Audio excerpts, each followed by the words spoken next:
Біздің заманауи әлемде махаббат пен неке белгілі бір қатаң ережелерге бағынады. Неке куәлігі, ортақ мүлік, ипотека, қызғаныш және жиі кездесетін ажырасулар. Бірақ біз үйренген бұл нәрсе жалғыз дұрыс жол ма? Бүгін біз Азияның ең жұмбақ бұрыштарына саяхат жасаймыз. Мұнда ғасырлар бойы өркениеттен тыс тайпалар өмір сүреді. Олардың интимдік өмірге, махаббат пен отбасына деген көзқарасы мүлдем бөлек. Мұнда қызғаныш та, ажырасу да, зорлық-зомбылық та жоқ. Олар бұған қалай қол жеткізді? Мосо тайпасы, еркектер билік жүргізбейтін өлке. Бірінші аялдамамыз Қытайдың оңтүстік батысындағы жұмақ мекен Лугу көлінің жағалауы. Мұнда әлемдегі саналы матриархат қоғамдарының бірі Мосо халқы тұрады. Бұл жерде отбасының басшысы әйел. Барлық мүлік, үй, атақ анадан қызға мұраға қалады. Ал ер адамдар ше? Олардың бұл қоғамдағы рөлі мүлдем бөлек. Мосо мәдениетінде біз білетін дәстүрлі неке атымен жоқ. Оның орнына цаухун немесе қонақ неке дәстүрі бар. Мұнда ешкім бір-біріне ант бермейді. Түнде ер адам өзі ұнатқан әйелдің бөлмесіне келеді, ал таң ата ол өз анасының үйіне қайтып кетуі тиіс. Олар ешқашан бір шаңырақ астында бірге тұрмайды. Ең қызығы бала тәрбиесі. Бұл қатынастардан туған балалар толығымен анасының кегін алады және оның отбасында қалады. Баланы тәрбиелеу әкенің емес, анасының аға-інілерінің, яғни нағашыларының міндеті. Бұл қоғамда заңсыз туған бала деген ұғым жоқ. Ең бастысы мүлік бөлісу.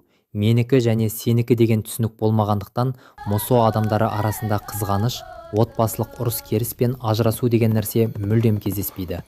Махаббат тек таза сезімге ғана негізделген. Махаббатты тек сезім тұрғысынан түсінетін Мосодан кейін біз оңтүстікке қарай Камбоджаның ормандарына жол тартамыз.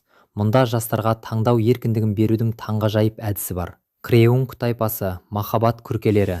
Камбоджаның солтүстік шығысында Креунг деп аталатын байырғы тайпа өмір сүреді.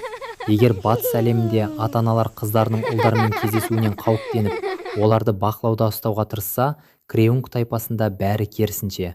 Мұнда әкелер қыздары үшін арнайы махаббат күркесін салады. Қыз бала 15 жасқа толғанда оған қауымдастықтан бөлек жеке бамбук үйшік беріледі. Бұл оның жеке аумағы. Қыз түнде өзіне ұнаған кез келген жігітті қонаққа шақыра алады.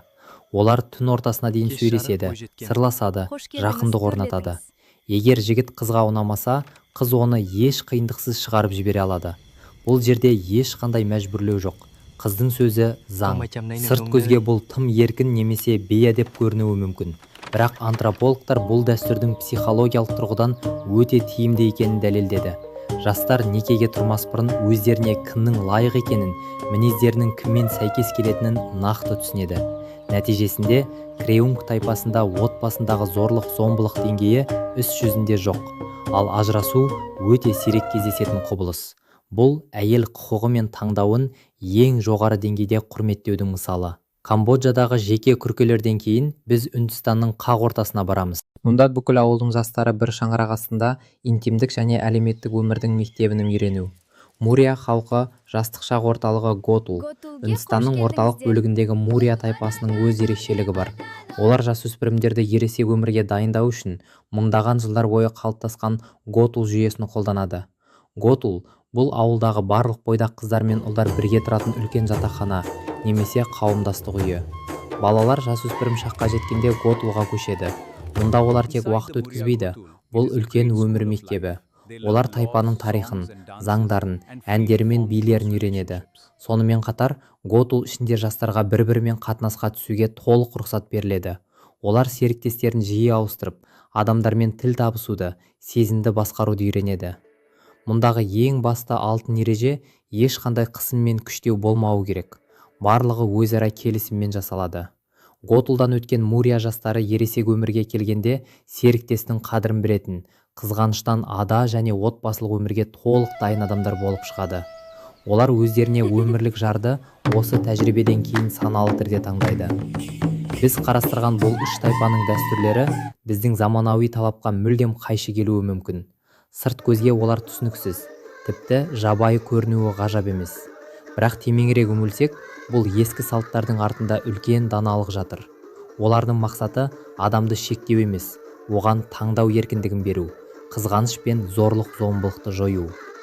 Бәлкім біз дамыған деп санайтын заманауи қоғамның да бұл байырғы халықтардан үйренері бар ма?